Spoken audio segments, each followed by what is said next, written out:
South Carolina, LSU, Saturday, 7:45 Eastern kick, 6:45 local kick there. That's in Louisiana. You'll be roaming the sideline down there. Everybody feels like they're in must-win mode in this game. Everyone tells you they got to have it. I think especially LSU would tell you they have to have it. So I am very interested for us to just ping pong back and forth because we rarely get to do a game preview together. But since it's such a loaded week, we had to spill over into the little Thursday reservoir here. So first key, where does your mind go? Go anywhere you want to, South Carolina, LSU. First key is something I've been saying about LSU for weeks now, and it is become more balanced. Some people may hear that, Josh. They're going to say, oh, yeah, run, pass. Don't put as much on Nussmeier. It's not even that. I don't mind you using the quick game as an extension of running the football and find different ways to get the ball in your playmakers' hands quickly. You have to even up the formations a little bit more. Give me some different formations other than shotgun, offset, running back. Now, they did this actually 7 times against Ole Miss, which was a big leap for the LSU offense. So really expanding there.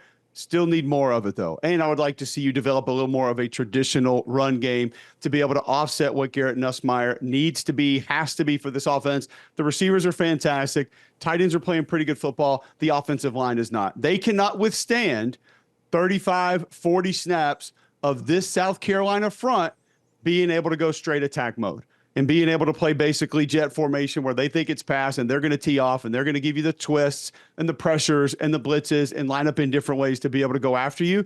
I don't think LSU wins this football game if they have to play that way. So even things up, Josh. More traditional run game, more evened out formations. Make South Carolina defend more that you're capable of doing, and I think that would give LSU a massive advantage. Yeah, basically what you're telling that offensive staff is earn your paycheck, which is really where I am on this one. When I look at LSU, there are about 2 or 3 teams, honestly, in the SEC where I'm looking this week, and I'm breaking down the game almost like someone who is just passing by on the street would break down the game. Like, you guys getting paid how much money? You have how much advantage in recruiting and talent acquisition, and you're where? In the offensive ratings right now. So, a lot of people are going to yell, well, we got to establish the run. Man, we got to run the ball. Like you said right there, however you accomplish that's however you accomplish it. You've talked about Alabama many times this year and how Jan Miller's not running it for 7 yards per carry, but yet the offense isn't getting bogged down because of that. LSU's offense has been bogged down because they lack that ability, but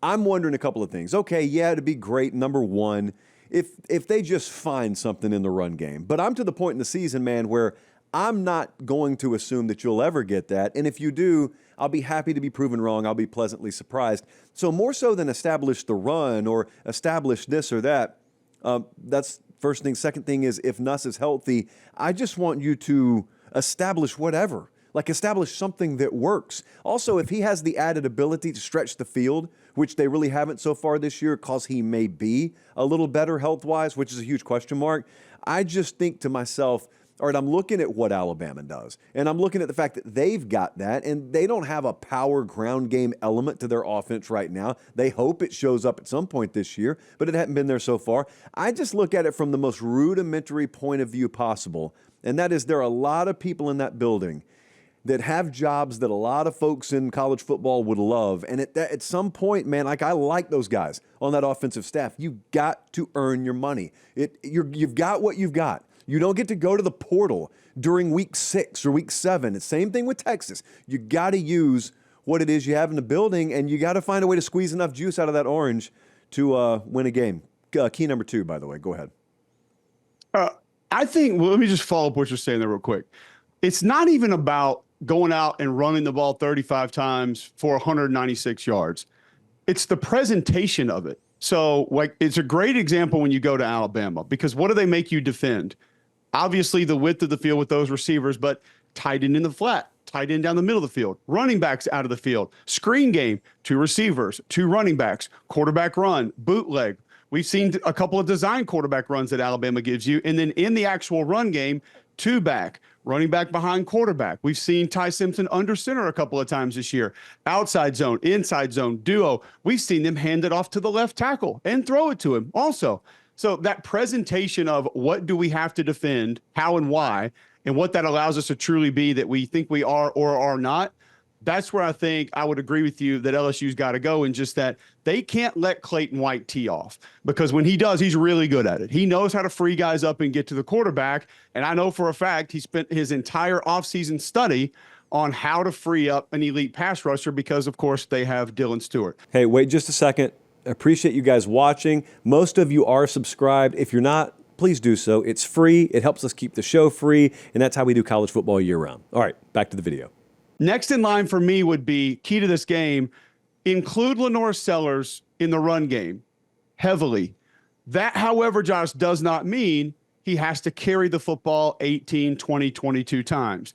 The threat of him carrying the football has to be there, though. This LSU defense has to not only be aware, but they have to think that he has the capabilities of keeping the football and running on a very regular basis. Now, that could mean zone read, sort of sprint out with a pot pass element to it, which we've seen other teams do. It almost looks like a triple option nowadays. Could be your traditional zone read. Give me just a straight quarterback power or quarterback inside zone every once in a while. Boot him, move the pocket with the ability to tuck the ball and run. I felt like Mike Shula got a little bit nervous around the second, third game of the season to just let Lenoris go in the run game. And again, not saying he has to carry the load in the run game, but the threat of him carrying the load has to be there, or else this is an LSU defense that can absolutely tee off in similar fashion to South Carolina's. And they'll do it in even more ways with how Blake Baker is going to design it. You need to keep those safeties back. You need to force defenders to stay out wide because of what Lenoris can potentially give you on the perimeter. If you're going to, number one, develop any kind of traditional run game here, because that hasn't gone for South Carolina anyway. And then number two, be able to find some things down the field, because you offset what they can do from a pressure standpoint if there's that belief that, hey, this guy could keep the ball and take over at any moment. We have to be wary of that. Yeah, I'm thinking about that. So what you just said, I'll copy paste, I'll sign off on all that. And then I take it and I just throw it in a pot and try and bake myself to a South Carolina win if it is to happen Saturday night. And I don't know what, sometimes you do the magic number thing, sometimes you don't. I've got a magic number in my head where if it's just offensive scoring that's going to dent the scoreboard for South Carolina, I've got to think I got to keep them under 23, under 20, something like that. Again, if I'm not getting special teams or defensive scores, I think my defensive effort has to be of that caliber. It would help me if they're still not able to run the ball. It would help me if I make them incapable of running the ball. But also, I have always watched Nussmeier. Now, this is me if I'm a defensive staffer at South Carolina. I always watch this tape of Garrett Nussmeier, and there's always just an inexplicable decision or two in there. I've got to capitalize on that. It can't just be where the crowd goes, oh, man, that could have been bad. Oh, well, we live to play third down. I got to make them pay for that. I've got to find explosive plays, the cat busters, somehow, some way. I've been bad at it so far this year. I'm 89th in explosive play rate. LSU's defense has not allowed a single play of 40-plus. They're top 20 in 30-plussers. So there's just some inversion that has to happen there. Now, that's just to win a traditionally played game. If that doesn't happen, you just got to have some weird stuff. You got to have some Cocktober stuff happen. Take a look, by the way, at the FanDuel number is 8.5. The model agrees. So I've got no strong lean on this game as far as the model goes. As far as I go, I think I've seen the worst of LSU this year. This is going to be a tough stretch for South Carolina. I think I've seen the worst of LSU. I got really, really gut feelings about LSU and Texas this week that there's going to be a little bit of a bounce back about them. And so for LSU, look, that could mean winning a game 23-10 or something like that. But I think they're going to find a way to win and cover here. You're calling the game, so it would be very unethical of you to sound off here. But final thoughts on this one before we move on. A similar thought that I'm going to give you to about 8 other games this weekend. Take the under. Points at a premium. Get out of there. It's like a Greg Maddux game for you. Get out of there before 10:30 or 11, something like that. Possibly. Yeah.